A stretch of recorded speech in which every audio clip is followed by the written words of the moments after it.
Hay algo profundamente humano en mirar hacia atrás y encontrar entre los huesos y los sedimentos las huellas de aquellos que habitaron la Tierra antes que nosotros.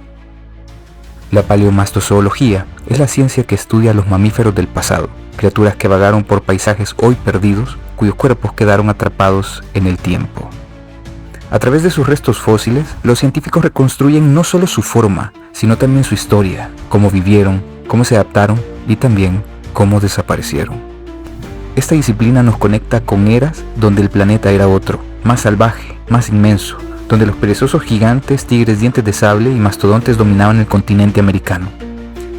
Para más allá del asombro, la paleomastozoología nos recuerda algo esencial, que la existencia es una constante y que los seres humanos somos apenas una nota en la sinfonía de la vida.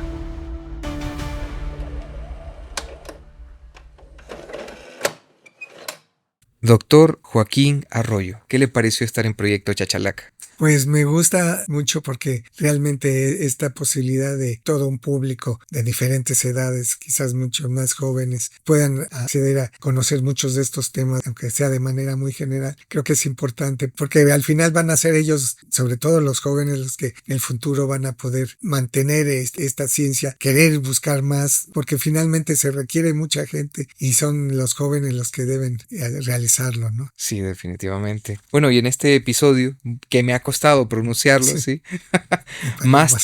Paleomastozoología. Sí. Paleo, sí. Entonces me ha costado pronunciarlo, pero es muy importante, muy interesante. Definitivamente creo que aquí hay mucho aprendizaje que uno se lleva. Y pues nada, espero que disfruten tanto este episodio como nosotros. Chachalaca en México. Pues quedo a sus órdenes, igual por ahí tengo mi correo. Claro, sí, si gusta puede comentarnos sí, cómo lo pueden contactar. Sí, para mí, y yo generalmente contesto a la gente, es arromatu@hotmail.com. Ok. Sí, no tengo redes sociales. Por supuesto, pero con eso ya pueden alcanzarlo a usted. Sí, con gusto. Muy bien. Bueno, doctor, comenzamos. Sí, adelante. Bienvenidos a Proyecto Chachalaca, este es el episodio 159. Paleomastozoología mesoamericana. Nos acompaña en esta ocasión Joaquín Arroyo Cabrales. ¿Qué tal? ¿Cómo está? Muy bien, buenas tardes. Sí, nos encontramos tardes, aquí en el segundo episodio. Mañana, tardes o noches, donde sea que se escuche. Por supuesto. Nos encontramos ya aquí en el segundo episodio especial, el viaje de Chachalaca por México. Y en este episodio vamos a hablar con Joaquín, un paleomastozoólogo. Va a disculpar que me ha costado aprender esta palabra, pero es importante que usted nos los explique un poquito más adelante. Ahora tengo una pregunta disruptiva para usted. Sí. Y es una pregunta que todos nos hacemos y quisiéramos que alguien nos explique. ¿Cómo es que la gallina y el tiranosaurio Rex son parientes de alguna forma? Es que realmente los dinosaurios de origen están emparentados con aves. O sea, es, digamos, una parte de lo que en general se denomina dinosaurios están emparentados con las aves más que con reptiles. Entonces el tiranosaurio era como un pajarote. Como una gallinototota. Y tenía plumas y todo esto. Bueno, eso es lo que todavía ha quedado en veremos. Veremos. Hay mucha discusión al respecto. Hay evidencias en algunos lugares, sobre todo de Asia, donde se han encontrado copias, digamos, porque es más, no es la misma piel, pero copias de la piel de esos animales que muestran posibles plumas. Okay. Entonces sí se les ha asociado con la gallina. Bueno, lo sabes. Sí, pero de hecho, justo hace unos días bromeábamos con unos colegas. Ajá. Que decíamos que qué difícil sería ir a comprar una torta de saurópodo. De saurópodo. Se lo imagina. Sería como como el intro de los Picapiedra. Sí. Que piden una costilla de brontosaurio y cae el vehículo de lado. Bueno, comentaré que hace unos años, estando en Argentina con un colega paleontólogo muy destacado, José Luis Prado, nos llevó a comprar, a mi esposa y a mí nos llevó a comprar carne para la cena y le trajeron un costillar enorme y enseguida me acordé precisamente de eso. Sí. Bueno, Joaquín, aquí hacemos una pregunta de rigor con el objetivo de... 4 preguntas para poder conocerlo a usted. Sí. La primera es, ¿quién es Joaquín Arroyo? Bueno, como decías al principio, Joaquín Arroyo Cabrales. Yo soy profesor investigador del Instituto Nacional de Antropología e Historia. Soy biólogo de formación. Posteriormente hice una maestría en ciencias de museo y finalmente un doctorado en zoología. Y ello me llevó poco a poco a especializarme hacia el área de paleozoología, digamos, y más concretamente paleomastozoología, dado que por mucho tiempo y aún ahora trabajo con mamíferos tanto actuales como fósiles. Okay. Entonces, de algún modo enlazo ambas áreas en un periodo que es muy cercano geológicamente al actual, ¿no? Lo que es el Cuaternario. Ya vamos a hablar de eso porque Sí. todavía tenemos dudas con respecto al Cuaternario. Okay. Bueno, ¿y hay algún momento trascendental en su vida del que le gustaría hablarnos, compartir con nosotros? Pues digamos, como profesional, como paleomastozólogo o mastozólogo, quizás el haber reencontrado una especie que se suponía extinta de un murciélago en el noreste de país, pues es muy satisfactorio.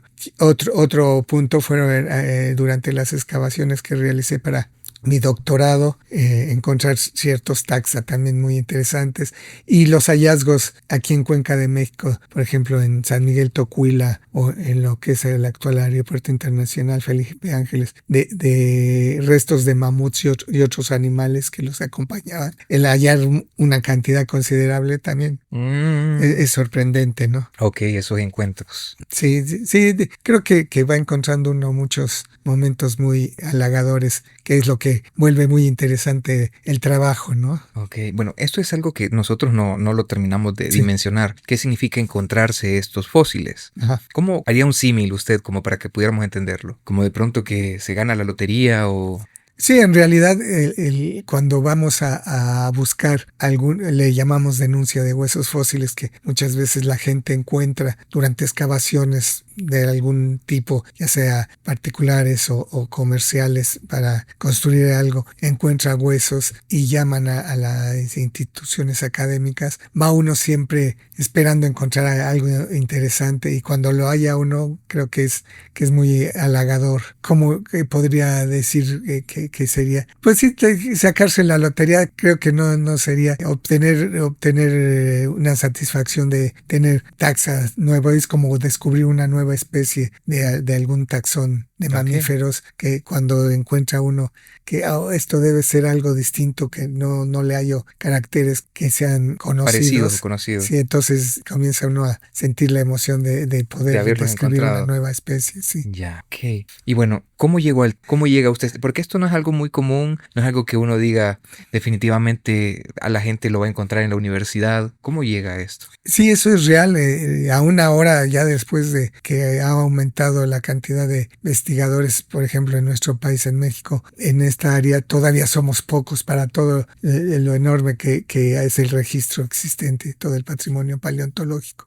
Yo llegué a partir de estar colaborando con el maestro Ticul Álvarez Olorza, ¿no? Quien era jefe del laboratorio de cordados en la Escuela Nacional de Ciencias Biológicas, y con quien estuve colaborando en el estudio de mamíferos recientes. De hecho, una de mis primeras colaboraciones fue con el estudio de mamíferos de un área de Chiapas, de la Angostura Chiapas, y colaboré con él. Colaboré en estudios de mamíferos de la costa de Michoacán, y eso me llevó a tener una relación muy cercana con el maestro Ticul, quien a su vez ya laboraba en el Instituto Nacional de Antropología y Historia. De hecho, él fue el fundador del laboratorio del que actualmente soy jefe, el laboratorio de arqueozoología, que entonces con Ticul se conoce como laboratorio de paleozoología. Y cuando termino los estudios de carrera, aún me faltaba la tesis de licenciatura, hubo la oportunidad de una plaza, y él me invitó a concursar por la plaza, y bueno, afortunadamente entré a esa plaza pues recién salido de la carrera.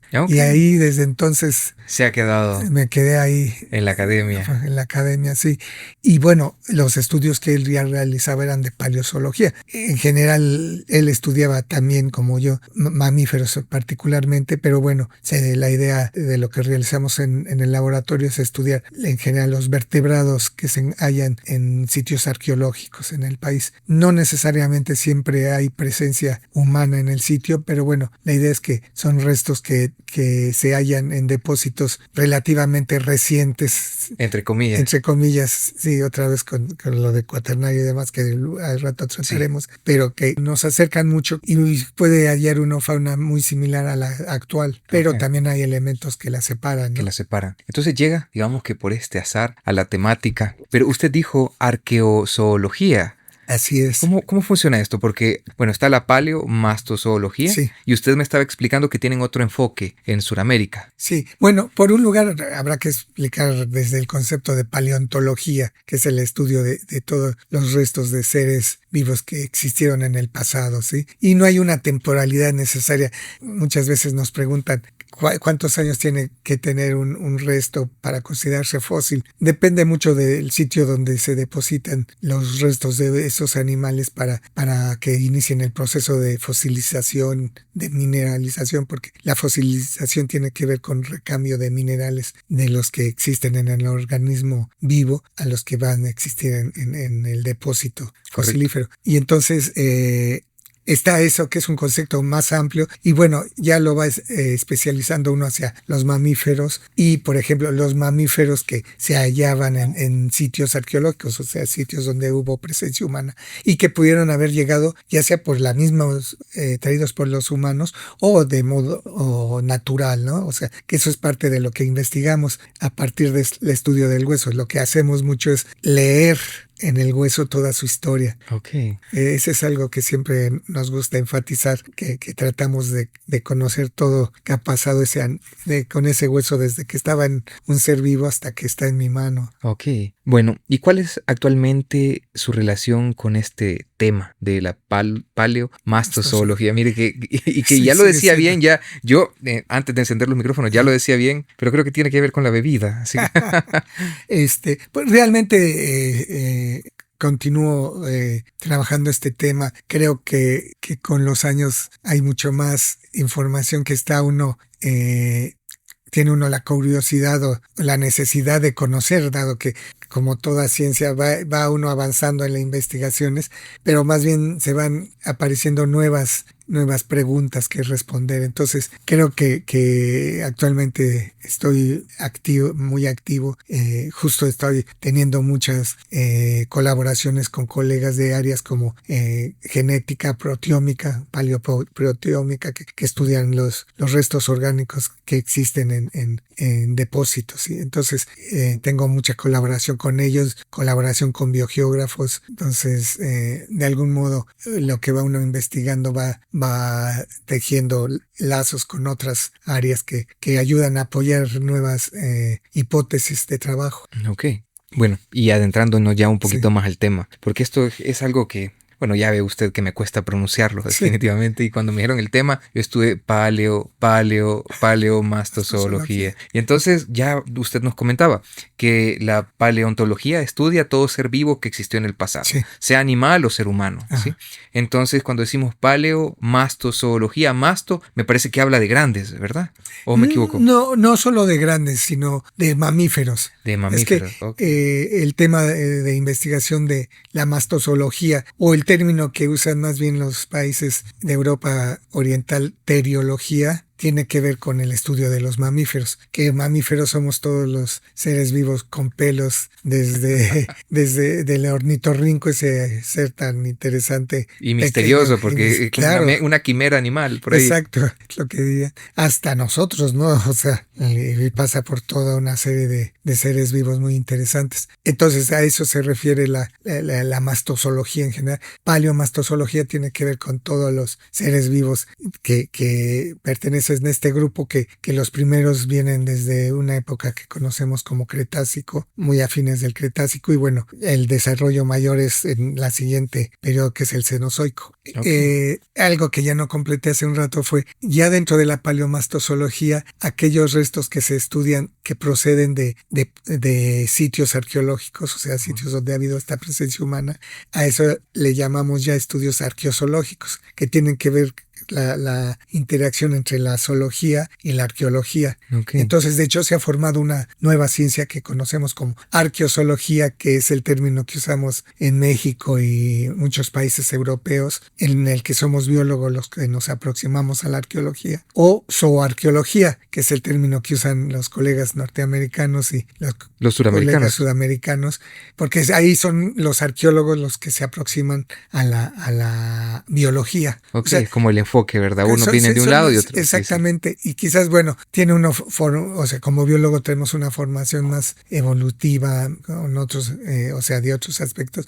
Los arqueólogos tienen más esta relación con lo humano, ¿no? Ah, correcto, eso estaba sí, pensando, sí, que ellos tienen como esta idea de, bueno, comenzamos estudiando las civilizaciones, ¿no? Exacto. Sí, ok, pero bien interesante esto porque, y eso es de lo que vamos a hablar un poquito más adelante, sí. Porque sin duda estos, bueno, los mamíferos, como ya usted lo dijo, ¿verdad? Desde el ornitorrinco hasta nosotros, hemos coexistido a lo largo de la historia por muchísimo tiempo, entonces es normal pensar que cerca de asentamientos humanos iban a haber ya interacciones con animales, ¿no? Exacto, y de hecho de eso se trata mucho de estos estudios arqueozoológicos, conocer justo estas interacciones del humano con, en nuestro caso, con los mamíferos que hubo en la zona, para que eventualmente pueda hacer unas inferencias, por un lado, sobre los paleoambientes, o sea, las condiciones ambientales del pasado, ¿verdad? Y por otro lado, justo si ese humano hizo uso de algún modo de esa fauna que existió en el pasado, ¿no? Listo, y aquí hay una pregunta que me gustaría hacerle, porque bueno, todos creemos o en algún momento hemos pensado que cuando de pronto se encuentran un hueso en un sitio, han perforado o lo que sea, es hueso, es una estructura ósea, pero como tal, y usted ya lo dejaba entrever en lo que decía antes, es como minerales empiezan a utilizar el espacio donde estaba este hueso, ¿no? Sí. ¿Cómo funciona esto? ¿Cómo se da este proceso en que deja de ser materia ósea, por ejemplo, para el hueso? Bueno, y como tal hay que recordar, el animal muere y no es que cae el esqueleto, sino que cae el cuerpo y tarde o temprano empieza a perder la carne músculo. Y todo esto, ¿correcto? Sí, que es un proceso que puede llevar o semanas o meses o años, ¿no? Depende nuevamente de las condiciones en que ese animal vivió, cayó. El sitio donde vivió, las condiciones ambientales, qué tanta insolación, qué tanta lluvia, por ejemplo, todo eso que llamamos, a esas condiciones le llamamos intemperismo. O sea, es toda la serie de estudios que incluyen también en el momento que ya todo ese material, todos esos huesos están enterrados. Todo eso le llamamos, de hecho, estudios tafonómicos. Tafonómicos. O sea, tafonomía tiene que ver con la historia en nuestro caso, de los huesos desde que estaba en el animal vivo hasta que ya lo tiene uno en la mano. Y entonces hay muchos procesos que son fuera de estar enterrado y otros que ocurren cuando ya está enterrado en el suelo. Hay una serie de cambios que llamamos diagenéticos químicos. Okay. Y ahí es donde en realidad comienza ese proceso de fosilización, donde hay este cambio de minerales. Y bueno, ese también no hay un punto donde pueda uno decir exactamente aquí ya es un fósil o no todavía. Depende mucho la constitución del hueso. Finalmente, por ejemplo, los estudios que realizamos en fauna de los últimos 30,000 años hasta el presente, aprovecha el hecho de que mucho de ese material no está totalmente fosilizado. O sea, el recambio de los minerales no ha sucedido completamente, entonces todavía hay pequeñas partes de la material. Que todavía es materia orgánica, y esa materia orgánica es la que nos permite hacer una serie de estudios. Por ejemplo, ya solo la datación de los huesos, el saber cuánto tiempo han estado ahí enterrados. De hecho, o sea, la posibilidad de que haya aún materia que pueda obtenerse ADN antiguo, o sea, material genético que nos permita conocer cómo fue la composición de genética de estos animales, que ya se ha logrado. De hecho, recientemente se acaba de publicar un estudio con materiales que se obtuvieron en el Aeropuerto Internacional Felipe Ángeles, que se construyó hace 3-4 años en el norte de Ciudad de México, y donde se obtuvieron muchos restos de mamut de los que ya se pudo obtener ADN antiguo, y que ahorita mismo esperamos que revolucione este tipo de investigaciones. Ahora, tengo una duda, porque esto es algo que muchas veces la gente sueña, ¿no? Sí. O sea, ver estos animales de nuevo por ahí. ¿Es posible revivir o recrear ya con el ADN algún tipo de estos mamíferos? Realmente hasta este momento mismo, y con todos los avances que hay en este tipo de investigación paleoproteómica, paleogenética, no hay esa posibilidad, dado que lo que se obtiene siempre es un material genético incompleto, no se tiene realmente todo lo que toda la trama. Se supone que utilizando parte de ese material en animales relacionados, por ejemplo, en el caso de los mamuts que hubo desde Canadá hasta Centroamérica, llegaron hasta Costa Rica, por ejemplo, hay restos de Costa Rica. Pensar que se pueda utilizar elefantes, finalmente pertenecen a la misma familia, los elefantes actuales, que los mamuts, pues ha resultado siempre atractivo, pero hasta este momento no es posible. En todo caso, generaría un elefante con algunas características. Con pelo, poner uno cuantos pelos más. Exactamente, más que un mamut elefantoide, ¿no? Claro. Entonces realmente, ¿y qué es lo que recientemente pasó con el famoso caso del lobo horrible que hace meses o 2 meses tuvo mucha resonancia porque primero lo anunciaron como la aparición de que sí tenían el lobo, que lo habían podido, digamos, que clonar, estimular sí, a través de una especie hermana. Exacto. Y sin embargo, en realidad lo que tienen es un lobo con caracteres que pueden acercarlo a un lobo horrible por la cantidad de pelo, por la morfología, pero no tienen un lobo horrible. Una especie digamos, tal cual. Una especie tal cual. Mire qué loco eso. Entonces, es como que solo estimulan, digamos, que parte del ADN o lo inyectan en este embrión. Lo entendería yo. Entonces producen algo parecido. Es como, esto va a sonar bien, no sé si aquí sucede que hay zonas en las que entre primos se generan, digamos, familia, por así decirlo, sí. Creo que aquí es al norte, ¿verdad? Sí. Sí, allá en El Salvador es los menonitas. Los chalatecos. Mentira, compañeros chalatecos, pero ahí está. Entonces eso de que utilizan ADN con especies parientes, por así decirlo. Sí, esa es la manera. Y bueno, de hecho hay una empresa enorme basada en Texas, se llama Colosal, que tiene muchos recursos. De hecho ha contratado investigadores de primera línea en estudios genéticos, paleogenéticos del mundo, y están tratando de que esto se presente, pero hasta el momento no existe la evidencia de que ya exista, ¿no? Todavía no sé. No. Ok. Bueno, y hablaba usted de que depende, de en qué, digamos que tenemos un animal de hace 60,000 años, o 60 millones, 60,000. 60,000. 60,000, ok. Entonces cae en diferentes, no es lo mismo que cae, por ejemplo, en la nieve y se congela, a que caiga, por ejemplo, aquí en un valle, ¿no?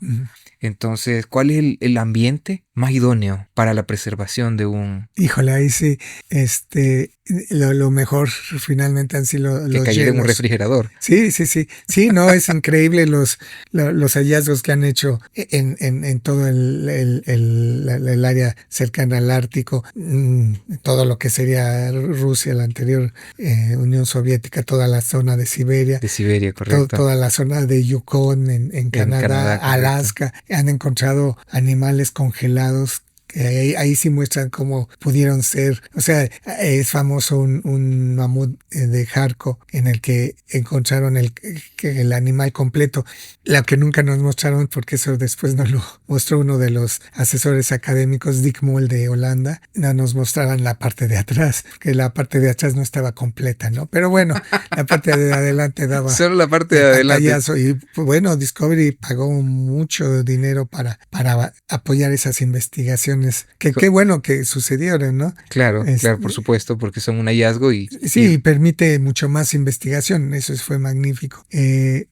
Y sí, el congelado, o lo que llamamos permafrost, que son estos suelos congelados. Suelos sumamente congelados, sí. Muy interesante porque tuve oportunidad en Yukon de ver cómo con los cañones de agua, los mineros que están en busca de metales preciosos, usan esos cañones de agua para liberar todo este suelo congelado y van apareciendo rocas, van apareciendo fósiles. Fósiles, es increíble. Hay fósiles que están como si fueran de animales muy recientes, cuando son animales de más de 10,000 años. De hecho, cuando se trabaja, por ejemplo, las molares de esos animales y hace unas pequeñas perforaciones para obtener muestra, huele uno como si fuera el olor que le hace, que recibimos cuando nos están tratando los dientes. Sí, sí, sí.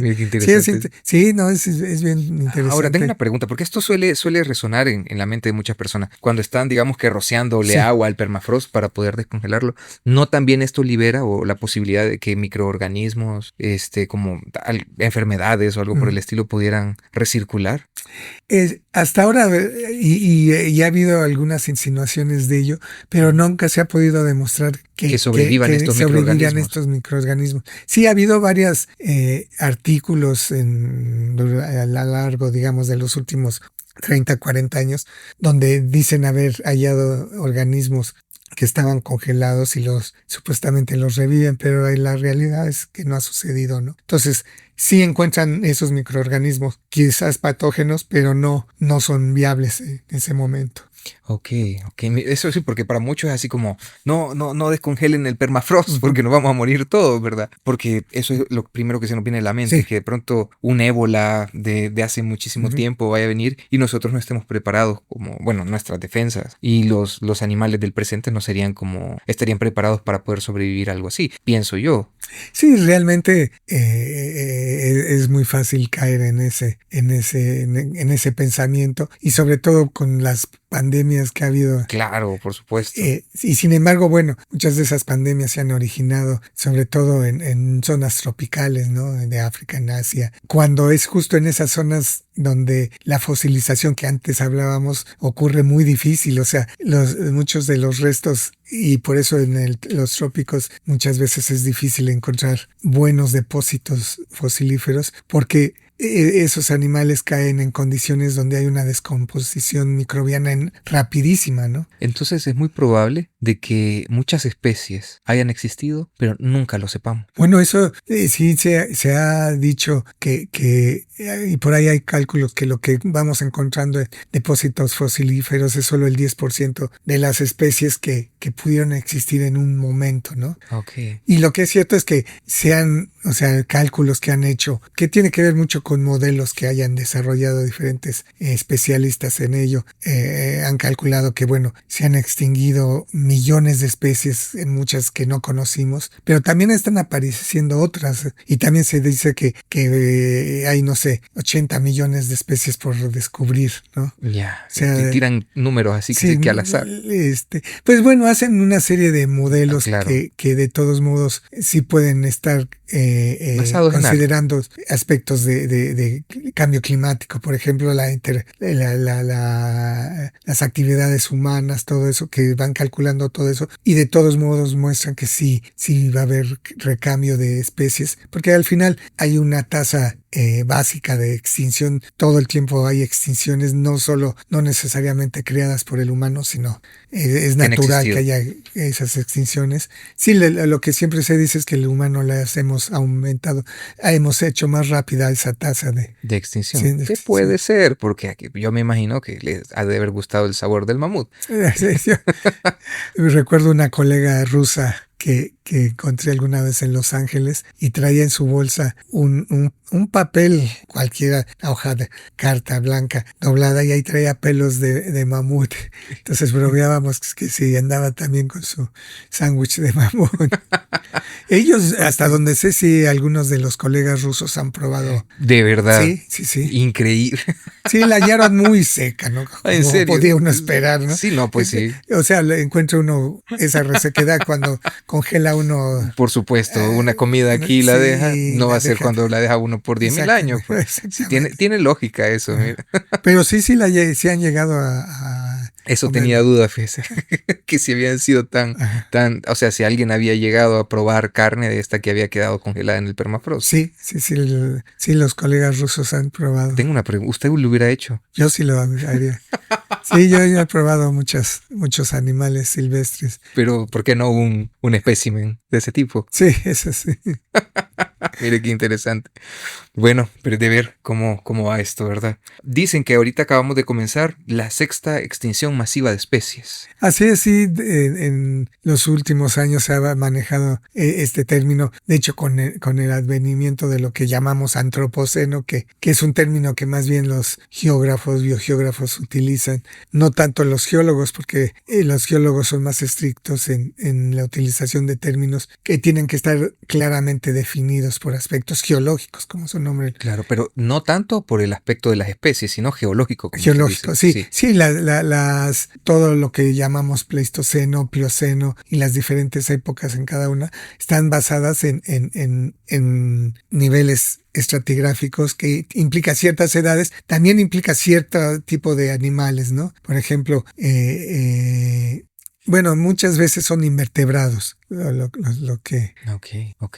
Ahora, tengo una consulta, bueno, porque vamos Sí. a regresar a este tema de las eras un poquito Ajá. más adelante, pero tengo una duda que acabo de caer en cuenta. Usted dijo que habían encontrado, no, me imagino no material como tal, ni intercambio mineral, Sí. pero encontraron lo que podría ser como plumaje o la forma No, del plumaje. sí, la forma, sí, Ajá, son, ¿en qué lo encontraron? lo que se marca. En esto de las gallinotas que son los tiranosaurios rex. Exactamente. Sí, lo que se halla es como la impresión que dejaron. No encuentra uno ya, digamos, las La plumas, pieza, claro. pero sí esas impresiones que dejaron esas pieles. Esto se ha Ok. hallado en sitios como Mongolia, en China, es de donde han encontrado. Pero muchos. estos no volaban. Estos, yo sé que Sí, son diferentes épocas, son diferentes momentos, pero estos no volaban. no, en No, eran absoluto. como pájaros de A dodo pesar que o algo sí así. hubo otros que sí eran animales voladores, el El pterodáctilo. Quetzalcoatlus, El quetzal. Quetzalcoatlus, que es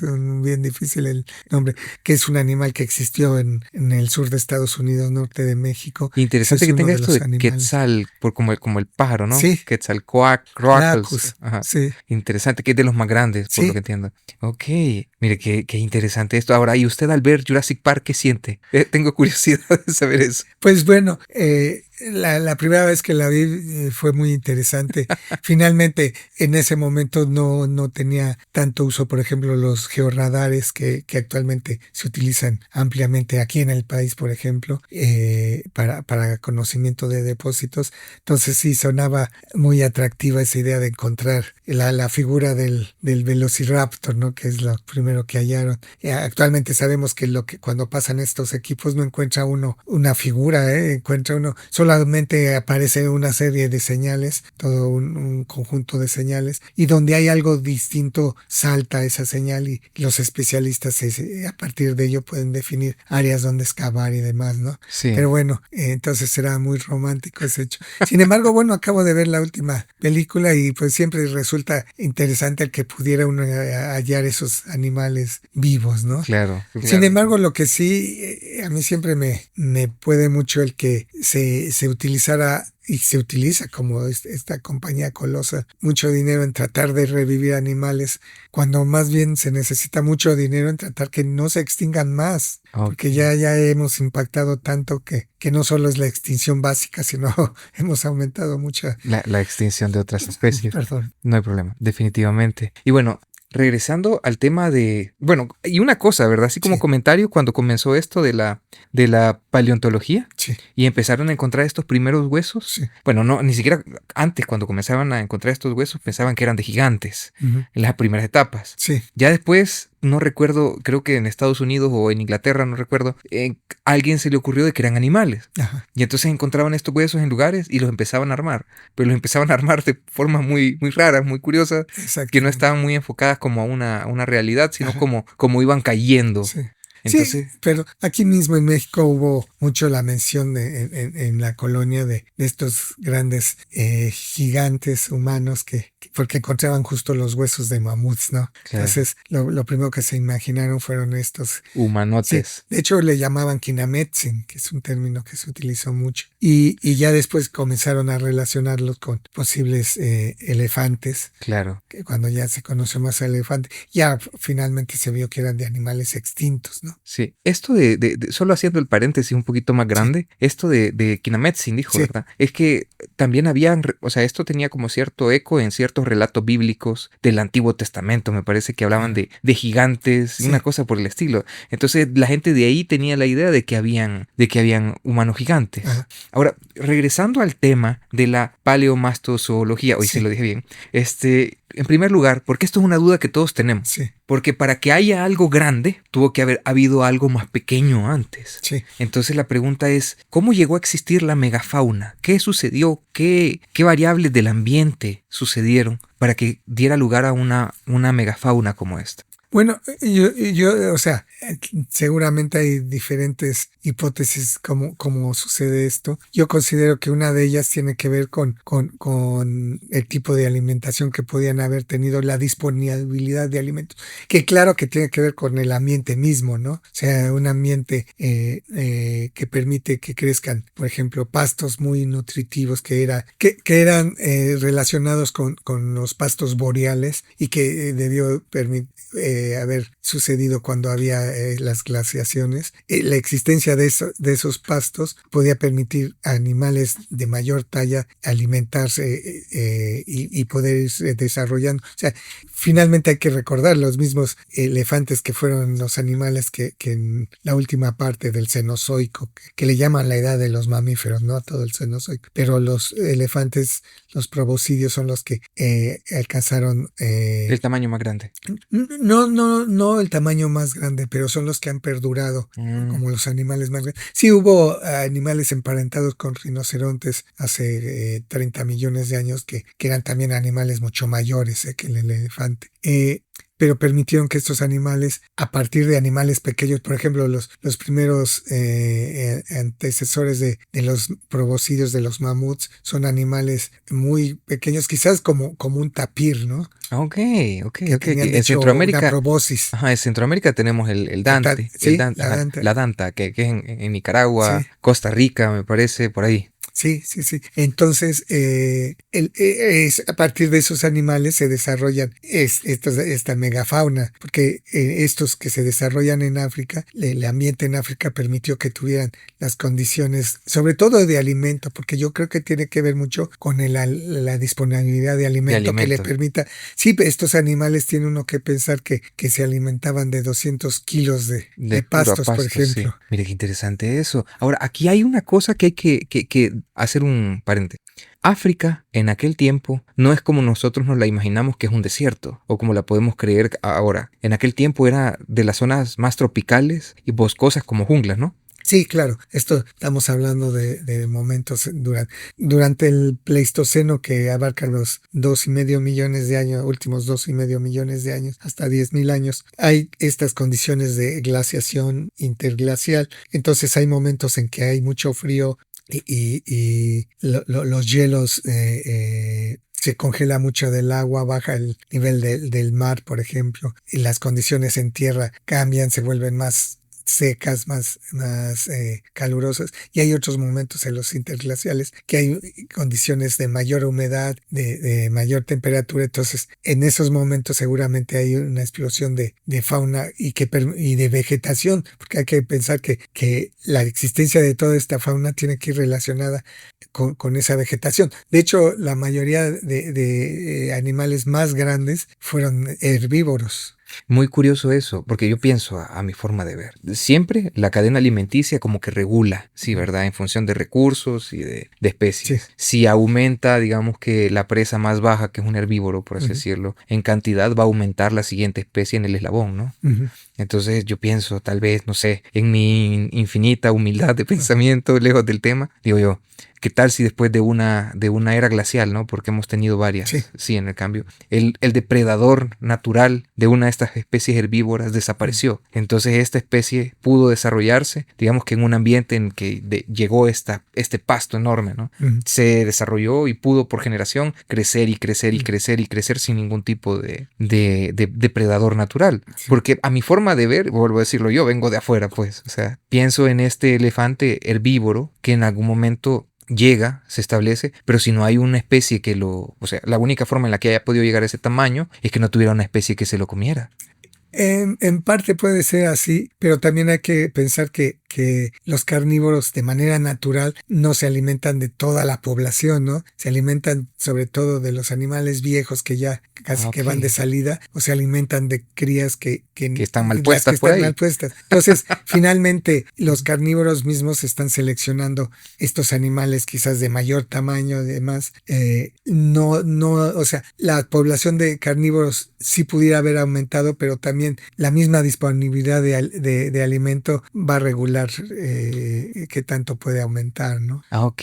O sea, es toda una relación muy compleja, es cierto, es toda la cadena alimenticia. Y de hecho, conforme va hacia la punta, de la pirámide, hay un menor número de animales. O sea, de herbívoros, y eso lo vemos en el registro fósil, de herbívoros hay muchísimos, de caballos, de camélidos, que ese es un punto interesante a comentarles a la escuchas. gente, porque finalmente caballos y camellos son grupos que se originan en el continente americano y de aquí se Exactamente, porque hay un libro que habla de eso, que dice algo así como el caballo, el camello, ¿de dónde es el camello realmente? Sí. Porque nosotros hacemos una relación de que el camello en Egipto, sí, al norte de África, ajá, pero el camello, usted dice de América del Norte, ¿no? Sí, y o sea, se originan los camélidos y los caballos en América del Norte, en Estados Unidos, en el centro sur, en el norte de México.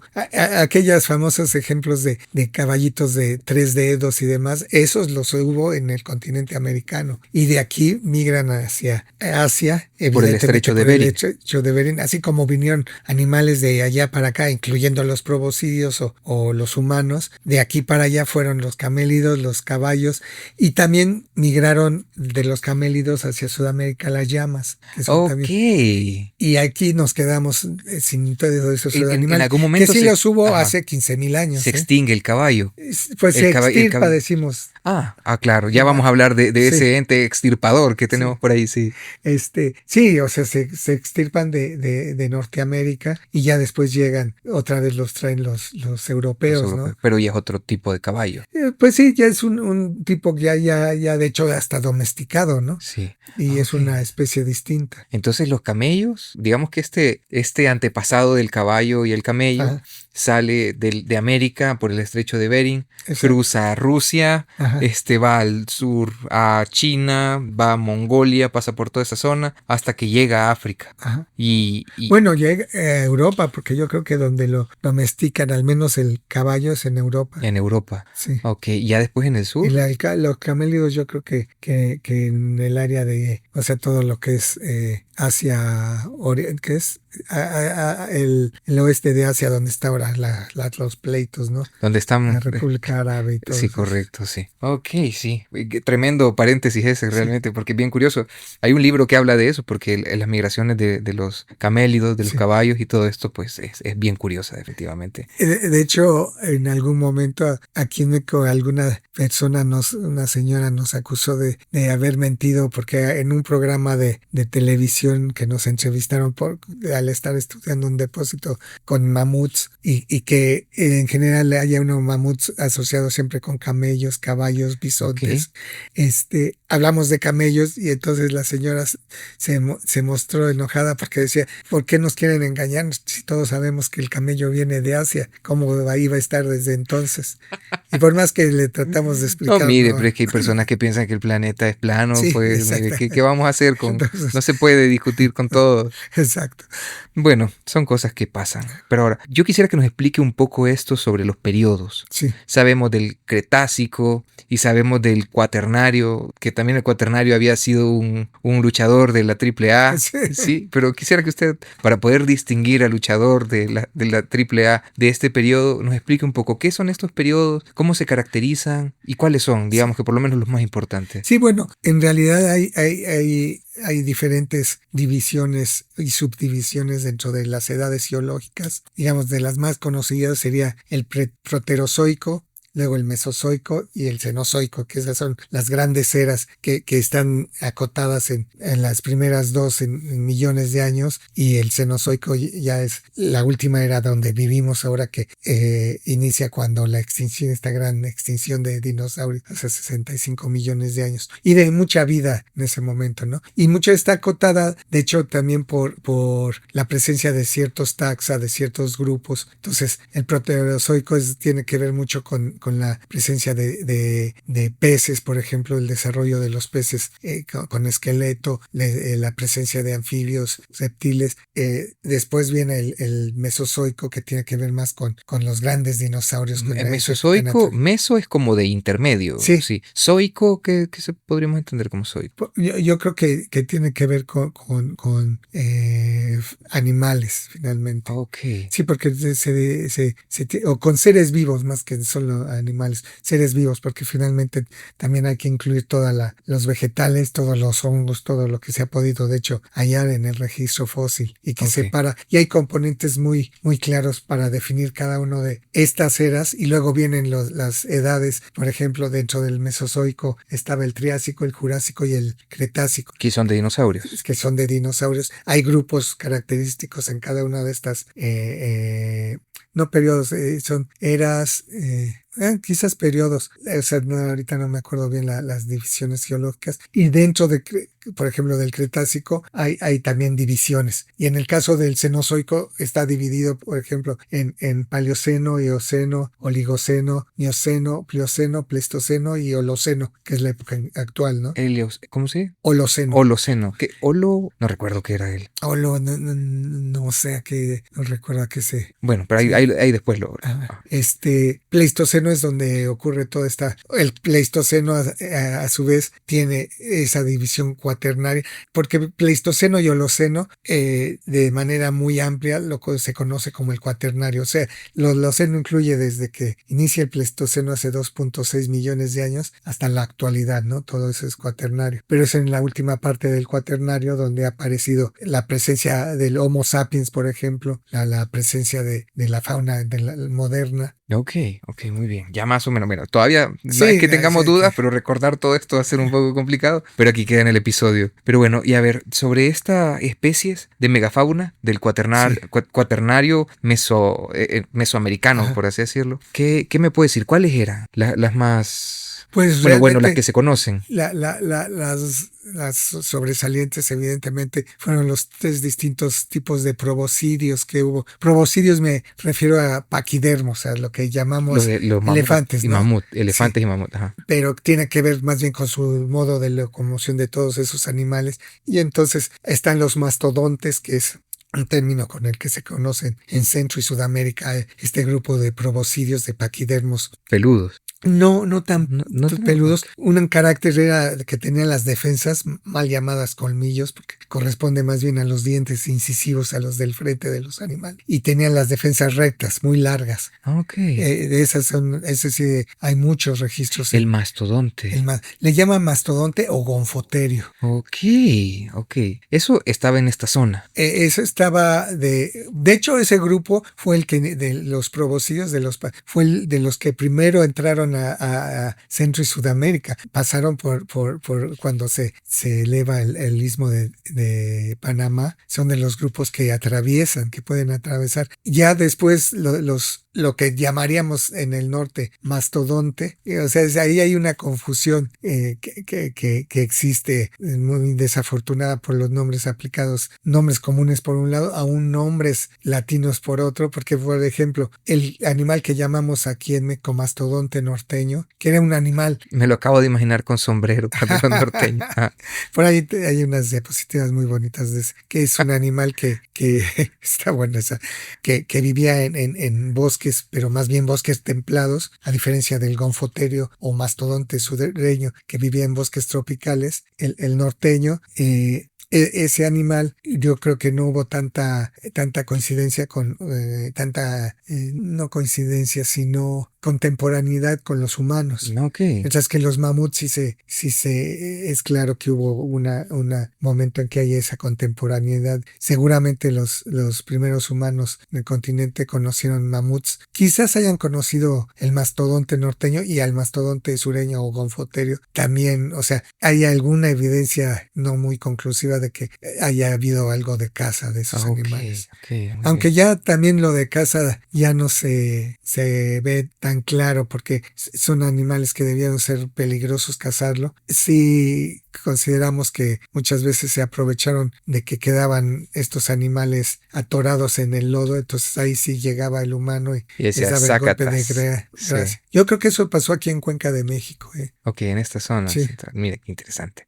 Ok, ¿y qué otros animales? Estaba el colmillo dientes de sable. Sí, el felino dientes de sable. Ajá. Sí, de hecho, así como había estos mega herbívoros que mencionaba, caballos de 3 distintos tipos, que todavía hay mucha discusión en todo el continente, en Centroamérica y Sudamérica, cuántas distintas especies hubo de caballos en fósiles, pero bueno, caballos, bisontes, los camellos y llamas, aún lo que actualmente son los berrendos, grupo antilocapride o antílopes que les llaman, que hubo mayor diversidad en el Pleistoceno. Había antílopes chiquitos, grandes, con 4 hasta 6 astas. Es un grupo bonito exclusivo del continente americano, ese sí. Ese no tiene ¿cómo se llama?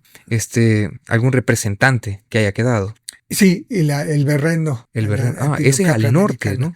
Actualmente al norte, sí, pero sí llegaron, yo creo que llegaron hasta Guatemala al menos. Algunos de una versión pequeñita de ellos. Aparte de estos, vamos a ver, estos caballos, estos mamut, estos...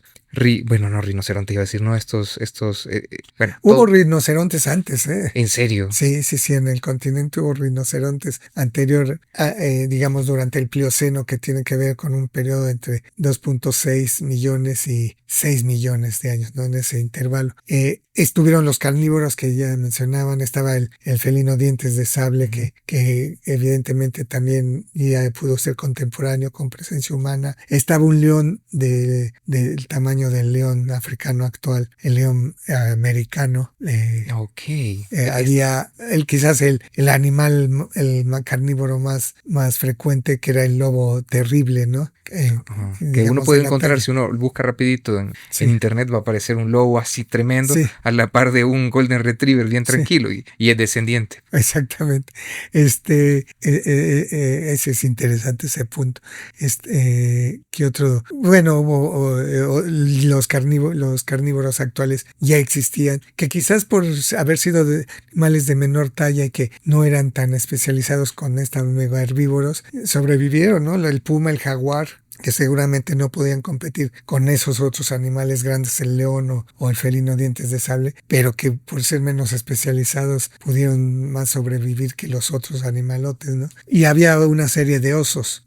En todo el continente. Sí, que actualmente, bueno. ¿El oso de quién es pariente? ¿De quién está más cerca?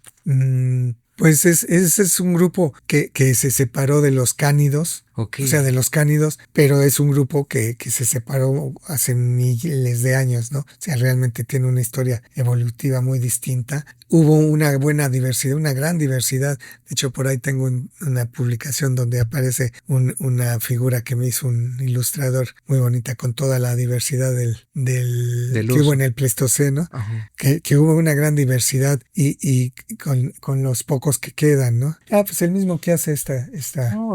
Sí. La megafauna. Ajá. Y uno que me parece muy interesante es este perezoso gigante.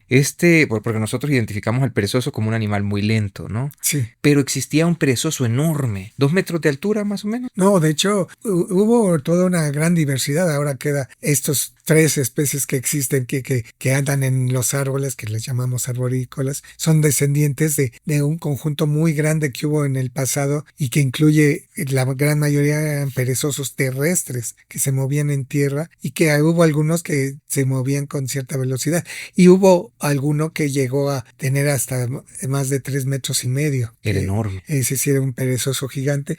Hubo otro grupo intermedio con alturas de 2 a 12 metros y medio, y hubo, no sé, podría decir unas 30 diversas, o sea, 30 especies distintas de estos animales en el Pleistoceno. O sea, fue un grupo muy exitoso en su momento, pero bueno, igual fueron... Ok. Y esa es mi curiosidad, porque, por ejemplo, nosotros nos imaginamos al perezoso sí. y lo vemos lento. Así que incluso la gente lo hace papilla, lo levanta y él como que se mueve en cámara lenta tratando de escapar, ¿no?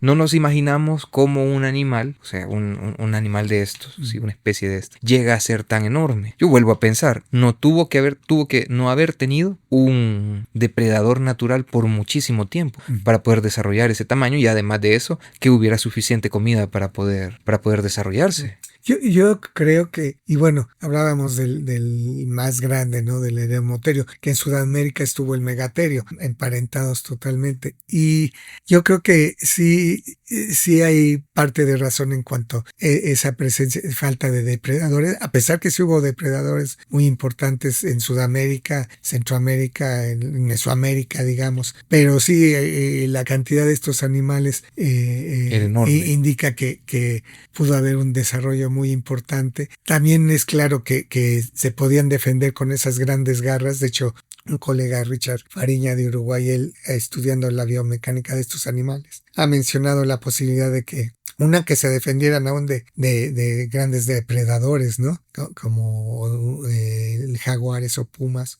Con mucha facilidad. El animal que tenía más de 3 metros, pues... Definitivamente, con la mirada.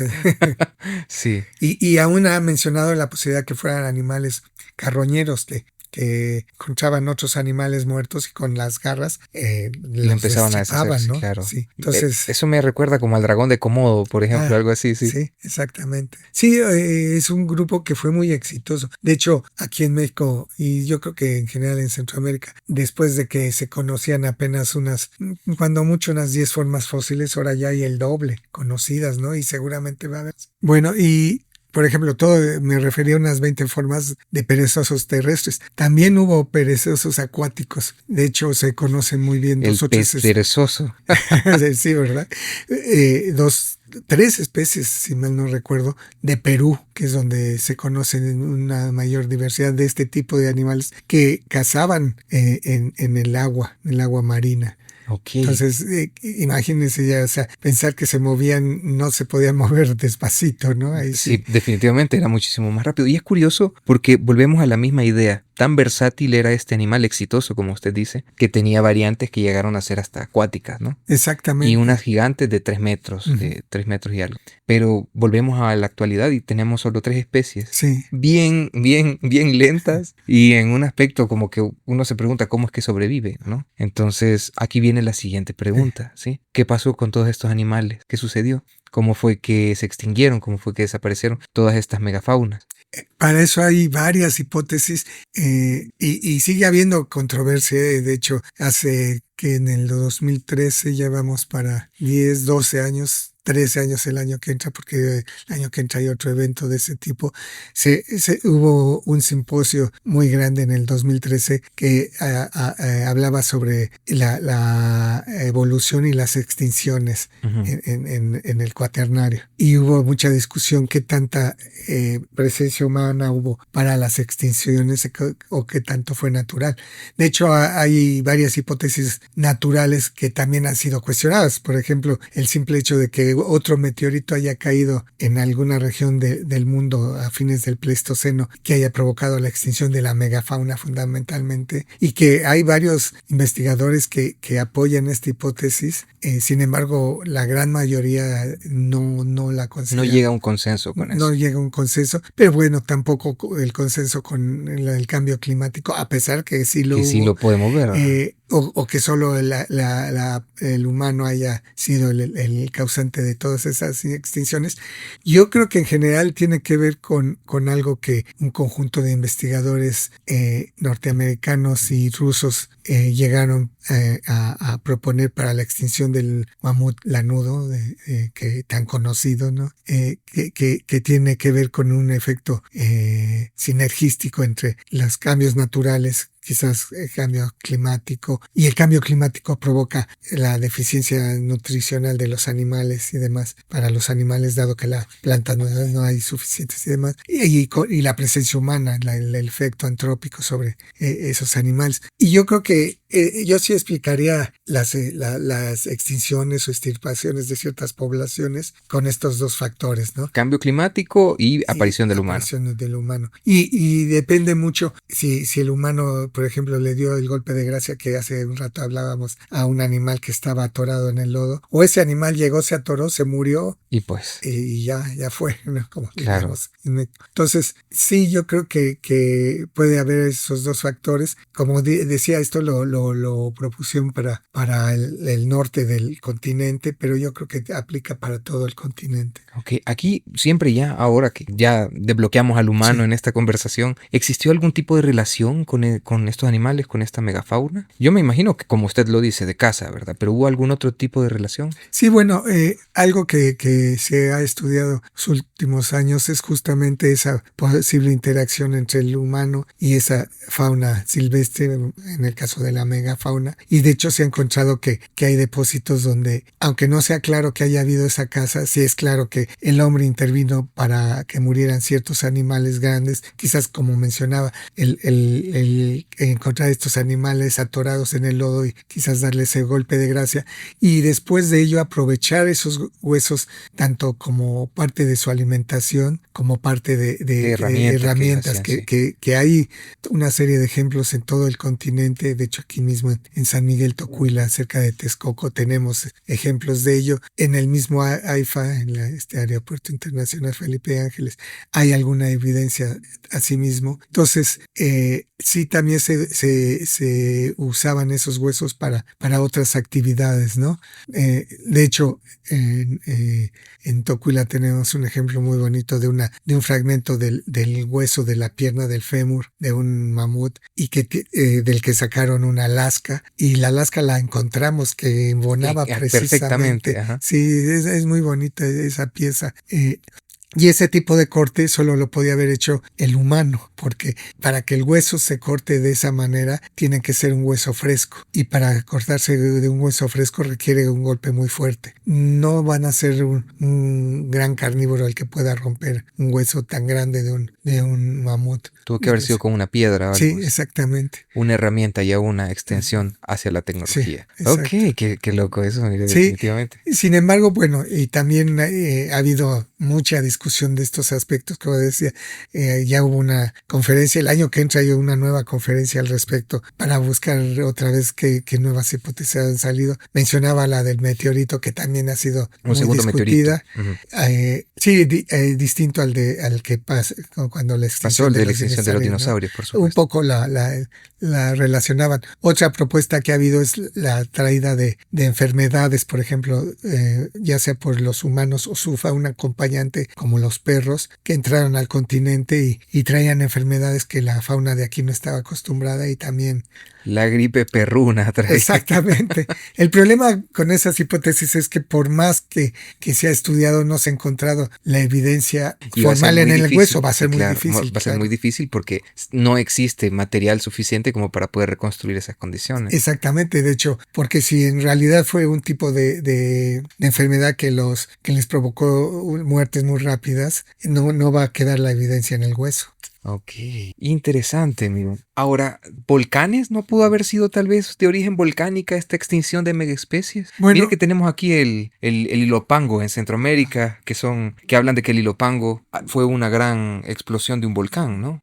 De hecho, también aquí justo en México podemos mencionar esa hipótesis del efecto de los volcanes. Había un colega, Víctor Garduño Monroy Garduño, que él tenía la hipótesis que al menos las rutas de movimiento de los mamuts coincidían con eventos volcánicos. que era cuando iban apareciendo volcanes, ellos iban buscando otras rutas, ¿no? Pero ya Ellos tenían nunca, migración. sí, ya nunca se logró, desafortunadamente falleció, ya no se pudo probar y ya no se ha seguido La esa investigación. hipótesis. Pero sí hemos encontrado algunos depósitos en México donde es evidente que hubo una caída de ceniza volcánica enorme sobre animales que a lo mejor ya estaban muertos o recién muertos y que así es como se conservaron. De hecho, tenemos un depósito en el sur de Cuenca de México, de lo que sería Ciudad de México, en Milpa Alta, donde los huesos que quedaron, hubo un recambio total de la materia del tejido óseo por ceniza volcánica. O sea,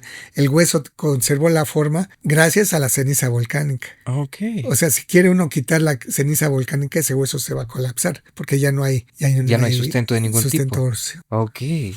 Entonces, sí puede hay ser, una opción por ahí, tal vez. Puede ser, o sea, como aquí son teorías sí. que al final va a ser muy difícil comprobar, ¿no? Uh-huh. Igual puede ser una mezcla de varias Sí. cosas que también va a ser muy difícil comprobar. Lo único que queda son especular. Ahora, estas reuniones, estos simposios, ¿cómo son? ¿Son violentos?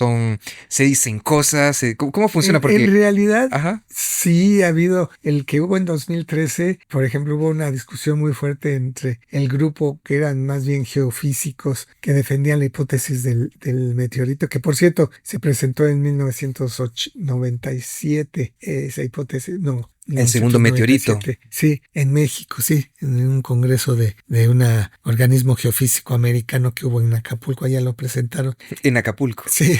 Muy bien, me gustan esas reuniones. Sí, y cuando fueron a esta discusión, presentaron varios casos recientes que habían ellos encontrado y los colegas que no aceptaban eso, sí estuvieron muy violentos, digamos. Violentos, que había discusiones muy, sórdidas, ¿no? Muy... Es que eso, mire, me parece interesante porque eso habla de lo apasionado sí, que hay, sí, que hay ahí detrás sí no hay de esto. Sí. duda que la gente tiene pasión por los temas que estudia, ¿no? Claro, muy bien, mire, es que son elementos interesantes. Pero bueno, ya casi vamos llegando al final de este episodio. Hay algunas preguntas que me gustaría hacerle y otras que creo que vamos a tener que ir dejando. Pero, por ejemplo, ¿existe alguna...? Ya usted comentaba, ¿verdad? Que en alguna medida también nosotros participamos en la extinción de estos animales, pero también la especie convivió con estos animales.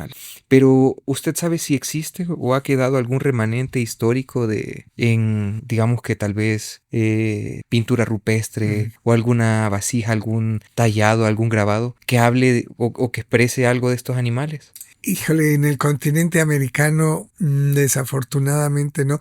Claramente en Europa hay todas estas grandes grandes cuevas, la de Chauvet en Francia o la Croix.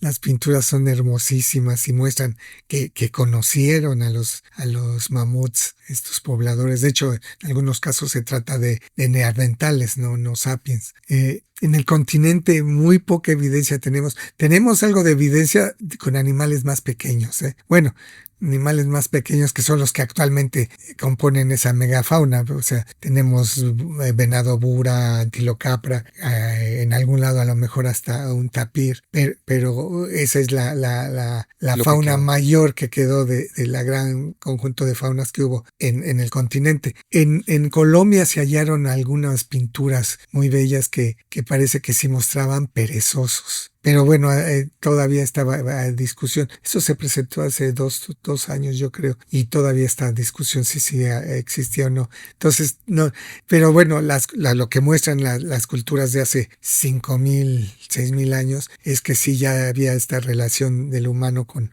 la fauna, ¿no? Qué increíble, o sea, interesante también. Ahora, vamos al presente. Sí. Una cosa muy diferente, porque esto uno se lo puede imaginar y uno de pronto se encuentra un hueso y dice, hay que llamar al especialista.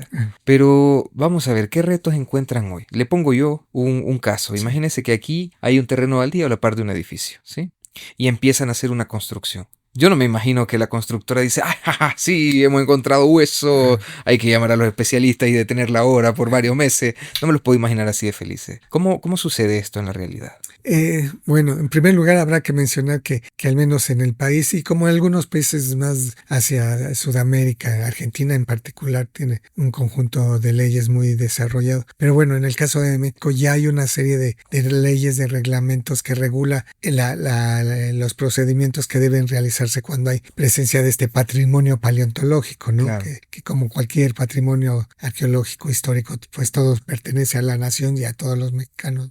Entonces, estas empresas que realizan excavaciones en principio deberían dar parte de los hallazgos. Lo mismo en arqueología, en historia y demás. Pero como dices, realmente no se ponen a festinar que haya aparecido. Más bien los ingenieros lo que prefieren es decir En silencio en todos. silencio todo, nadie diga nada. Porque bueno, entiendes, porque muchas veces deja tú que lo paren en lo que van los especialistas a determinar de qué se trata. Pero muchas veces al final tienen que cubrir gastos de que se rescate todos estos restos para que puedan seguir trabajando. Y bueno, se sale de los presupuestos que hayan tenido. Entonces, este gasto de recuperar los huesos lo tiene que hacer la empresa. Sí. Ok. Sí, o sea, la institución federal envía especialistas que pueden dar un diagnóstico, dar un informe, pero la empresa es la que tendría que cubrir los gastos. Entonces eso, la empresa... Para muchas empresas así como... Sí, exactamente. Hay otras que, por ejemplo, Sedena, que es la Secretaría de la Defensa Nacional, que es un ministerio del gobierno federal, tuvo que cubrir los gastos para hacer lo que llamamos salvamento arqueológico en lo que es el actual AIFA y que fue lo que llevó a descubrir la cantidad de restos de mamuts, más de 50,000 huesos que aparecieron allá, pero fue porque estaban cumpliendo con esta reglamentación. Sí, desafortunadamente, bueno, porque tenía también mucha vista, ¿no? O sea, Sedena no le hubiera convenido hacerlo por la libre. Claro. Y bueno, muchas empresas están dispuestas a cubrir esto, sobre todo en los aspectos de arqueología. Uh-huh. O sea, en arqueología sí como que hay mucho más respeto y bueno, quizás más seguimiento por parte de los cuerpos de que se encarga de que se cubran las leyes.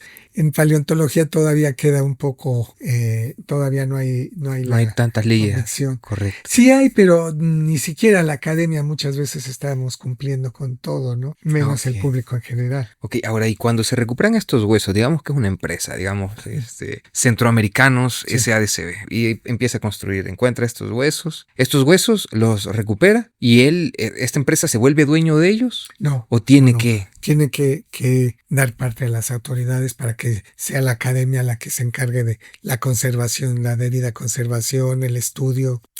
Lo que sí puede suceder es que una empresa o digamos un pueblo que quiere conservar esos huesos, pues quizás crear una pequeña exhibición, un museo, qué sé yo. Correcto. El gobierno federal le puede dar la ¿cómo le llaman? ¿Subvención o...? No, la concesión, digamos, concesión, que pueda mantener esos huesos en la comunidad por tiempo quizás indeterminado con el compromiso de darle mantenimiento y demás. Digamos, no, el gobierno federal tiene la atribución de otorgar esta concesión, sin que sea ya posesión, pero teniendo la información de que tales materiales están en tal lugar y bueno, por si alguien quiere después estudiar esos materiales o forman parte, por ejemplo, a lo mejor alguien halló algunos huesos de un posible mamut pequeñito, pero no hasta que no alguien más lo estudió de otro lado descubrió que ese mamut pequeñito, entonces puede encontrar en ese registro que guarda el gobierno que hay otros huesos de ese animal en otro lado y los estudiar, ¿no? Sí, hay un sistema único de registro de zonas y monumentos arqueológicos y paleontológicos en el país. Ok. Que la institución ELINA lleva. Ok. Ahora, ya solo me quedan 3 preguntas aquí que me gustaría hacerle. La inteligencia artificial, el ADN, modelos digitales 3D son nuevas tecnologías que estamos viendo llegar. ¿Están permeando este campo de la paleomastozoología? En parte sí, o sea, se están apenas igual reconociendo eso. Claramente los chicos, más que los que estamos ya, que diría un amigo Betabeles, pero, Ok. pero son los jóvenes los que tienden a utilizar más todo lo que es inteligencia artificial. De hecho, justo con un colega que ahora colega fue estudiante mío, hizo ya un doctorado, un postdoc, y ahorita quiere hacer otro postdoc usando inteligencia artificial con unas técnicas que se llama Machine Learning. Ok, Y sí, sí, entonces sí. quiere hacer lo que nosotros hemos hecho con microscopios Sí, sí, estereoscópicos, con sí. lupas, observar esos huesos y definir si hay evidencia de trabajo humano o no. Entonces Ok, él lo quiere hacer a muy través de usar interesante. estos métodos. Sí, me imagino que Y ustedes toman fotografía de cada sí, uno de sí, estos sí, elementos. Entonces, el modelo de Machine Learning lo que hace es compaginar todos estos exactamente. elementos. Entonces, después, cuando usted le presenta una nueva imagen, este sistema hace pruebas y hace análisis, lo carga, usted carga la imagen, entonces empieza a determinar cuál es la probabilidad de que sea Sí. una obra de un humano. Interesante, Ajá, definitivamente, sí, increíble, increíble. Y me imagino con estos nuevos radares y todo eso, lo que usted me comentaba, ¿verdad? sí. Cuando se pone hacia la Tierra para poder identificarse, se encuentran espectros diferentes, sí. Sí, sí, sí, y realmente sí nos ha permitido poder saber cómo estaba situado un animal, ya cuando se conoce bien que es un animal. Por ejemplo, justo el de Milpalta pudimos determinar cómo estaba situado todo el ejemplar y se pudo excavar. No es que otra vez no es que se viera el mamut, Sí, ¿no? claro, claro. Sino se ve las señales distintas y que los especialistas pueden reconocer que estas son. Pero sí, ahora con todos estos radares LIDAR que permiten ver desde arriba las Claro. zonas arqueológicas y demás, también se ha podido hallar Se han algunos encontrado estas ciudades animales. en, en, Sí, en, en- en el Amazonas. sí, exactamente. Entonces, Interesante. sí, o sea, toda la tecnología actual bien aplicada puede ser muy útil, ¿no? Claro. Ahora, ¿y estos estudios de paleomastozoología sirven también para poder encontrar análisis para el cambio climático de otras épocas y ver cómo está sucediendo ahora? En realidad sí, cuando tenemos datos muy precisos, porque un gran problema que ha habido en muchos sitios, no solo en nuestros países latinoamericanos, sino aún en Estados Unidos, que quizás es el país con mayor desarrollo en toda la ciencia y en particular en paleontología, o Inglaterra, es que no hay suficientes fechamientos o dataciones para tener un control muy preciso de qué momentos están apareciendo, qué fauna, ¿no? Y entonces, porque bueno, ese conjunto faunístico me puede hablar de una presencia de un bosque tropical seco, por ejemplo, Ok. o de una zona con bosque templado o de una zona con sabana, dependiendo de ese conjunto faunístico. Pero como no tenemos la precisión de la temporalidad, no puedo tener esa certeza. Sin embargo, sí se ha logrado en algunos casos y bueno, lo que queremos saber con eso es cómo se conjuntó ese grupo de especies en ese ambiente en un momento en que no había humano y cómo ahora que hay humano se están conformando de manera distinta, ¿no? Ok. Bueno, y para terminar este episodio, Sí. porque ya lo tengo aquí, yo tengo un sinfín de preguntas, pero si usted pudiera hoy revivir una de estas especies, ¿cuál sería? Wow, esa es buena pregunta. Yo reviviría una especie que se llama Desmodus draculae. Es un murciélago. Es un murciélago, pero es un murciélago emparentado con el murciélago sanguinívoro, con el murciélago vampiro común que existe, pero de una talla muy grande. Y no quiere decir muy grande que fuera un sopilote, no, sino una talla muy grande. Actualmente existe una especie que se llama Crotopterus auritus, que es un animal carnívoro muy grande, digamos que tendrá un poquito más de una cuarta De de tamaño. tamaño. Y tiene la extensión de las alas, mide, por ejemplo, 1,5 metros. Ese es de los más grandes que hay en el continente, ese y Vampirum spectrum.